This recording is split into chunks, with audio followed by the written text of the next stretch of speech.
Hello, good morning, नमस्कार। आप सबका अपने YouTube channel math bye Vikram Khatri पर स्वागत है। आज से हम लोग बिहार बोर्ड का जो परीक्षाएं चल रही है क्लास 10th के लिए, उन सब का हम लोग पेपर सॉल्यूशन देखेंगे। इसके आगे बढ़े, आप लोग जो भी हमारे बच्चे नए हैं वो कृपया करके वीडियो को लाइक शेयर ज़रूर करें। और हम लोग जितने भी प्रकार का पेपर आज होंगे, 5-6 पेपर का, उस सब का हम लोग क्या करेंगे, एक्सप्लेनेशन देखेंगे। तो चलिए शुरुआत करते हैं। आज का पहला क्वेश्चन हमारे पास, क्वेश्चन नंबर पहला है कि बिंदु 15-8 के बीच मूल बिंदु से दूरी क्या है। बिंदु 15-8 की मूल बिंदु से दूरी क्या है। देखिए, मूल बिंदु से अगर आपको दूरी निकालना होता है तो मूल बिंदु से दूरी निकालने के लिए आप क्या जानते हैं, आपको पता है कि मूल बिंदु से निकालने के लिए फॉर्मूला क्या होता है, x² + y² का अंडर रूट। तो आप यहाँ 15 का स्क्वायर प्लस 8 का स्क्वायर करिएगा तो क्या मिलकर आएगा, 15 का स्क्वायर करिएगा तो 225 होगा और 8 का स्क्वायर करिएगा तो 64 होगा। यहाँ से करिएगा तो 289 हो जाएगा। 289 का वर्गमूल क्या हो जाएगा, 17 हो जाएगा। इस प्रकार से क्वेश्चन नंबर ए का आंसर क्या हो जाएगा, सी हो जाएगा। क्वेश्चन नंबर 2 दिया हुआ है कि सरल रेखा y = 2x - 3 का आलेख निम्न में से किस बिंदु से होकर गुजरेगी। तो देखिए, इसमें अगर करने चाहिएगा तो देखिए कहता है क्या है कि अगर आप ऑप्शन से चलिएगा तो ऑप्शन नंबर डी सही हो जाएगा। क्यों? क्योंकि अगर यहाँ पर देखिए y का वैल्यू कितना हो जाएगा 7 और इधर करिएगा तो कितना, 5 दूनी की 10 माइनस कितना 3, तो ये भी कितना हो जाएगा 7, यानी LHS = RHS केवल ऑप्शन नंबर डी से हो रहा है। तो इसका राइट आंसर क्या हो जाएगा, option number D. Question number 3 कहता है कि क्वेश्चन नंबर 3 कहता है कि एक्स अक्ष पर वह बिंदु जो -20 या 60 की से समदूरस्थ हो। समदूरस्थ का मतलब क्या हुआ, समदूरस्थ का मतलब होता है कि आप इसका जो है समान दूरी पर हो। जैसे मान के चलते हैं हम लोग कि हमारा क्या है, यहाँ ओ ले लीजिए, यहाँ ए ले लीजिए, यहाँ बी ले लीजिए, है ना। एक्स अक्ष पर है, और एक्स अक्ष पर है, इसका मतलब क्या है कि एक्स तो होगा लेकिन वाई क्या होगा, 0 होगा।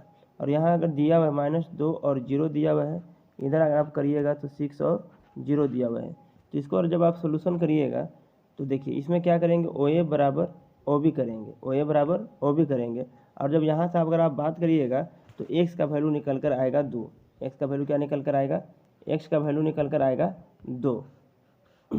और एक्स का वैल्यू जब अगर 2 निकल कर आएगा तो एक्स का वैल्यू 2 हो गया तो वाई का वैल्यू कितना होगा, 0। तो इसका ऑप्शन नंबर कितना हो जाएगा, ऑप्शन नंबर इसका बी हो जाएगा। ऑप्शन नंबर क्या हो जाएगा, इसका आंसर बी। चलिए नेक्स्ट क्वेश्चन की तरफ चलते हैं। क्वेश्चन नंबर 4 क्या कहता है, क्वेश्चन नंबर 4 दिया हुआ है कि वाई अक्ष से बिंदु 13-15 की दूरी है। वाई अक्ष से बिंदु 13-15 की दूरी है। तो वाई अक्ष का मतलब क्या होगा कि मान के चलिए यहाँ ए है और यहाँ बी है। वाई अक्ष की बात कर रहा है तो एक्स क्या हो जाएगा, 0 हो जाएगा। तो 0y, और यहाँ क्या दिया हुआ है, 13 और 15 दिया हुआ है। तो ए बी की अगर आप दूरी निकालिएगा तो आपको क्या हो जाएगा, आप निकालिएगा तो इस प्रकार से y का जो वैल्यू होगा वो क्या हो जाएगा, b हो जाएगा। ठीक है। ठीक है। Question number next, question number 5 क्या कहता है। 5 कहता है कि किसी वृत्त के व्यास के सिरों के निर्देशांक इतना और इतना है। तो वृत्त के केंद्र के निर्देशांक है। तो वृत्त के केंद्र के निर्देशांक के लिए अगर आपको पता है कि अगर ये हमारा सर्कल है, यहाँ पर सेंटर होता है, इन दोनों का सिरों का निर्देशांक ए और बी दिया हुआ है। तो जो सेंटर होता है, सेंटर के लिए फार्मूला हम लिख देते हैं। क्या लिख दीजिएगा, सेंटर का फार्मूला अगर XY होता है तो आपको पता है क्या होता है, mx1 + nx2 बटा m + n होता है। और इसी प्रकार से और क्या होता है, इसी प्रकार से अगर आप करिएगा तो my1 + my2 हो जाएगा। तो अब यहाँ से आप जब करिएगा तो जब निकाल कर लाइएगा तो यहाँ से ऑप्शन नंबर क्या हो जाएगा, सी आ जाएगा। ठीक है। क्वेश्चन नंबर 6 देखते हैं। क्वेश्चन नंबर 6 दिया हुआ है हमारा। क्वेश्चन नंबर 6 कह रहा है कि किसी त्रिभुज के शीर्षों के निर्देशांक इतना और इतना है तो त्रिभुज के केंद्रक क्या होंगे। देखिए त्रिभुज यहाँ ए है, ये ए ले लीजिए, ये बी ले लीजिए और सी ले लीजिए। ABC लिया हुआ है। तो यहाँ से अगर आप करिएगा तो यहाँ क्या हो जाएगा, 2 और 4 हो जाएगा, ये 2 6 हो जाएगा, और ये क्या हो जाएगा, 4 और -1 हो जाएगा। अब जब यहाँ पर कह रहा है कि त्रिभुज के केंद्र के निर्देशांक क्या होंगे, तो त्रिभुज के केंद्र का जो निर्देशांक का होता है, त्रिभुज के केंद्र का निर्देशांक के लिए आप पढ़ते हैं, क्या पढ़ते हैं, x1 plus x2 plus x3 बटा क्या पढ़ते हैं 3, और इसी प्रकार से y1 plus y2 plus y3 बटा 3। ठीक है, अगर आप ऐसा करिएगा तो यहाँ से देखिए 2, तो यहाँ से क्या हो जाएगा 2 प्लस 0 प्लस 4 हो जाएगा बटा में 3, और यहाँ से करेंगे तो 4 प्लस 6 माइनस क्या हो जाएगा 1 बटा 3, तो 4 और 2 6, 6 बटा 3 करेंगे तो यहाँ से हमको क्या मिलेगा 2, और यहाँ 6 4 10, 10 में से गया कितना 3, यानी 2 3 आ जाएगा। तो ऑप्शन नंबर इसका क्या हो जाएगा, option number A right answer हो जाएगा। क्वेश्चन नंबर 7 देखिए, कहता है कि बिंदु 13 19 से एक्स अक्ष पर डाले गए लंब की लंबाई कितना होगा। तो डाले गए लंब की अगर लंबाई की अगर हम लोग बात करें तो इसमें आप क्या जानते हैं, अगर लंबाई की बात करें तो यहाँ आपको पता है कि एक्स एक्सिस होता है, ये क्या होता है वाई एक्सिस होता है। तो कहता है कि बिंदु 13 19 से एक्स अक्ष पर डाले गए लंब, एक्स अक्ष पर लंब यही डालिएगा। तो यहाँ पर डालने का मतलब पहला क्या होगा 13 के लिए होगा, और दूसरा क्या होगा वाई, वाई के लिए मतलब 19 के लिए, तो ये 19 तो ये भी 19, ये 13 तो ये भी 13। तो आप कह रहा है कि एक्स अक्ष पर डाले गए लंब की लंबाई कितना होगा, तो इस पर डाले गए लंब की लंबाई कितना हो जाएगा, आप देख रहे हैं यहाँ से कितना हो जाएगा 13। Option number A right answer होगा।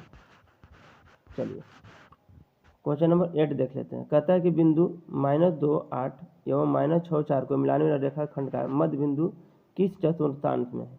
तो मध्य बिंदु निकालने के लिए आपको क्या पता है, आपको पता है कि मध्य बिंदु निकालने के लिए क्या करते हैं, इसको और इसको जोड़ते हैं, तो -2 और -6 -8 बटा 2 होगा, और यहाँ 8 और -4 बटा क्या इतना हो जाएगा 2, तो ये काटेंगे तो -4 में आ जाएगा, यानी -4, और ये करेंगे तो कितना 4, यानी इसका कितना हो जाएगा 4 का 2 हो जाएगा। तो -4 और 2 मतलब क्या हो गया कि माइनस और प्लस कौन सा चतुर्थांश में होगा। तो आपको पता है कि कौन सा चतुर्थांश में होगा, जल्दी से कमेंट करके बताइए।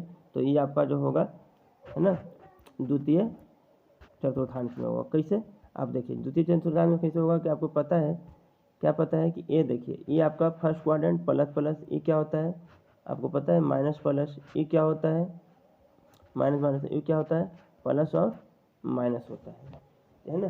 तो वहाँ पर क्या आया था माइनस और प्लस आया था, तो यहाँ से ऑप्शन नंबर क्या हो जाएगा बी है राइट आंसर होगा। क्वेश्चन नंबर 8,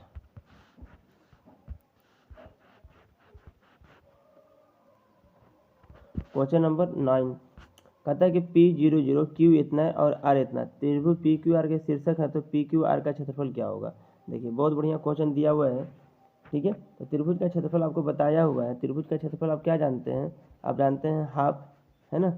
x1 कॉमन ले लेते हैं, तो यहाँ से क्या लिखते हैं y2 minus y3 plus x2 और कॉमन ले लेंगे, है ना। तो यहाँ से क्या हो जाएगा y3 माइनस y2 हो जाएगा, सॉरी y1 हो जाएगा, और x3 अगर बात करेंगे तो यहाँ से क्या मानेंगे y1 माइनस y2 मिलेगा। इस फॉर्मूला पर जब आप उठाइएगा इसको x1 y1 होगा, ये x2 y2 होगा, ये x3 y3 होगा, तो जब आप इसको सोल्व करिएगा तो इसका आंसर मिलकर आएगा ऑप्शन नंबर बी, यानी 48 इसका राइट आंसर हो जाएगा।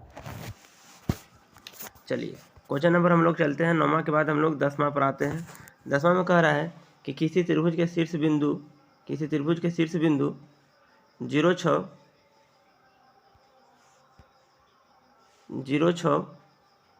0 0 और 8 0 है, तो त्रिभुज की परिमिति क्या होगी। तो त्रिभुज की परिमिति अगर आपको निकालना हो तो त्रिभुज की परिमिति के लिए आप क्या जानते हैं, परिमिति आप जानते हैं ए प्लस बी। जैसे कोई त्रिभुज हमारा है, ए है, ए बी है और सी है, तो यहाँ से अगर त्रिभुज की परिमिति निकालना चाहेंगे तो क्या लिखेंगे A B plus B C plus A C निकालेंगे। तो इसको अगर आप सोल्यूशन करिएगा तो क्या मिलकर आएगा, इसको आप करिएगा तो आप निकाल कर लाइएगा, तो इसका सोल्यूशन जब करिएगा तो इसका आंसर क्या हो जाएगा 10, इसका आंसर क्या आएगा 10, और 10 बोले तो इनमें से कोई नहीं, 10 बोले तो इनमें से कोई नहीं, right answer. Question number 11, question number 11 क्या कहता है,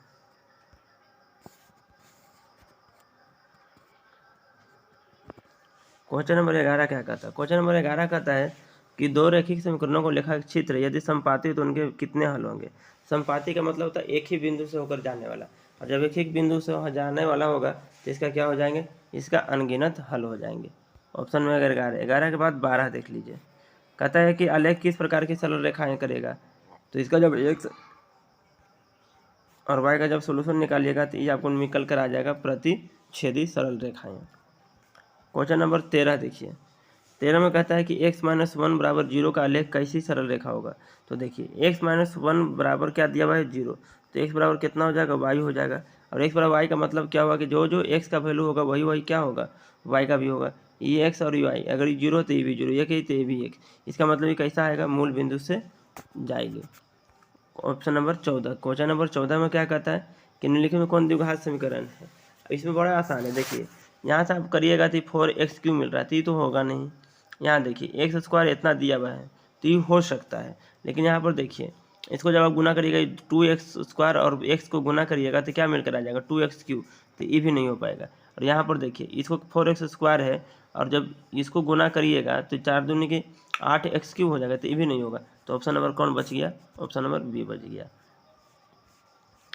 क्वेश्चन नंबर 15 देख लीजिए, क्वेश्चन नंबर 15 में हम क्या दिए हुए हैं, क्वेश्चन नंबर 15 दिया हुआ है हमारा कि 2x² प्लस px-3 का एक मूल -3 है तो p का मान क्या होगा। तो इस प्रकार से अगर क्वेश्चन दिया हुआ है तो आपको करना क्या होगा, बोलिए। इसको करने के लिए आपको करना कुछ नहीं है, जो समीकरण दिया हुआ उसी समीकरण में क्या कर दीजिए a का वैल्यू पुट कर दीजिए। तो देखिए 2 -3 का स्क्वायर प्लस p इंटू -3 बराबर क्या करिएगा 0। यहाँ से जब p का वैल्यू आप निकाल कर लाइएगा तो v का वैल्यू क्या आ जाएगा 5 आएगा, और जब 5 आएगा तो ऑप्शन नंबर क्या हो जाएगा, इसका राइट आंसर बी हो जाएगा। चलिए क्वेश्चन नंबर 16 देख लेते हैं। क्वेश्चन नंबर 16 क्या कहता है कि के किस मान के लिए द्विघात समीकरण इतना का मूल वास्तविक और समान होंगे। मूल वास्तविक और समान होंगे, इसका मतलब क्या कहना चाह रहे हैं कि यहाँ से a बराबर कौन हो जाएगा 9 और b बराबर क्या हो जाएगा 3kx और c बराबर कितना हो जाएगा 4। तो आप क्या करिए d निकालिए। d निकालने के फॉर्मूला आपको पता है कि b² - 4ac होता है, और आपको पता है कि अगर इसका वैल्यू जो है 0 के बराबर होगा तभी क्या होगा वास्तविक और समान होगा। तो यहाँ से जब आप करिएगा तो k का वैल्यू आपका क्या हो जाएगा +-4 आ जाएगा, और जब k का वैल्यू अगर +-4 आएगा तो देख लीजिए कहाँ पर है, ऑप्शन नंबर ए पर आंसर होगा इसका। चलिए 16 के बाद देखिए 17 है ना। अगर आपको अच्छा लग रहा है तो वीडियो को लाइक और शेयर जरूर कर दीजिएगा, लाइक और शेयर जरूर करिएगा अपने दोस्तों के बीच, इस प्रकार का क्वेश्चन आपको मिलते रहेंगे। क्वेश्चन नंबर 17 का कहता है कि x² plus 3px plus 2p² का मूल अगर अल्फा बीटा हो तो इतना का वैल्यू क्या होगा। देखिए अगर α² प्लस β² का अगर दिया हुआ है तो हम लोग जानते हैं कि इसको अल्फा प्लस बीटा का whole square -2 alpha into beta कर सकते हैं। अब अल्फा प्लस बीटा का वैल्यू आपको पता है कि -b/a होता है, और यहाँ करेंगे तो 2 गुना क्या हो जाता है c/a होता है। इसका स्क्वायर है तो स्क्वायर कर दीजिए। अब जब इस पर अगर -b/a करेंगे तो क्या हो जाएगा 3p -3p/1, या इसको जब सोल्व करिएगा करके तो यहाँ से अगर आपका वैल्यू निकल कर आ जाएगा p का वैल्यू जो निकल कर आएगा, p का जो वैल्यू निकल कर आएगा वो आपका आ जाएगा, p का वैल्यू जो आएगा +-1 के बराबर हो जाएगा।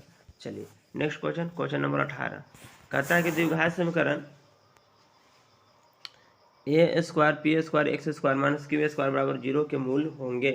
तो इसके जो मूल होंगे वो क्या हो जाएंगे 18 का जो आपका हो जाएगा x बराबर q/AP हो जाएगा, q/AP हो जाएगा, और q/AP कहाँ मिल रहा है, ऑप्शन नंबर डी में मिल रहा है। चलिए 18 के बाद आपका क्वेश्चन नंबर 19, क्वेश्चन नंबर 19 में कहता है कि द्विघात समीकरण x² - 5x + 50 के मूलों के योग एवं मूलों के गुणनफल का अनुपात क्या होगा। तो इसमें डायरेक्ट आंसर हम बता देते हैं आपको 3/10 होगा। ठीक है, मूलों का गुणनफल यानी मूलों का गुणनफल निकालिएगा तो अल्फा प्लस बीटा मूलों का जोगफल हो जाएगा, अल्फा इंटू बीटा करेंगे तो मूलों का गुणनफल होगा। यहाँ निकालिए और दोनों को गुणना करके अनुपात निकालना होगा तो 3/10 आ जाएगा। ठीक है, और क्वेश्चन नंबर 20 देख लेते हैं। क्वेश्चन नंबर 20 क्या दिया हुआ है, क्वेश्चन नंबर 20 दिया हुआ है कि यदि द्विघात समीकरण के मूल -5 और -1 है तो द्विघात समीकरण क्या होगा। तो द्विघात समीकरण बराबर को बताया गया होगा है ना, a इंटू क्या पढ़ते हैं x² minus alpha plus beta into x और प्लस क्या हो जाएगा अल्फा इंटू बीटा बराबर क्या होता है 0। ठीक है, तो यहाँ से x² हो जाएगा, यहाँ से अल्फा प्लस बीटा का वैल्यू अगर निकालिएगा मूलों का जोड़ करिएगा तो क्या हो जाएगा -6x हो जाएगा, और ये प्लस क्या हो जाएगा 5 हो जाएगा बराबर 0। यानी आप इसमें लेकर चलिएगा तो इसका ऑप्शन नंबर कौन हो जाएगा, option number A right answer होगा, option number A right answer होगा। तो आज के लिए इतना ही करते हैं, फिर हम लोग बारी बारी से करके देखेंगे क्योंकि वीडियो बहुत बड़ा ही हो जाएगा। ठीक है, तो आज के लिए इतना ही। Thank you.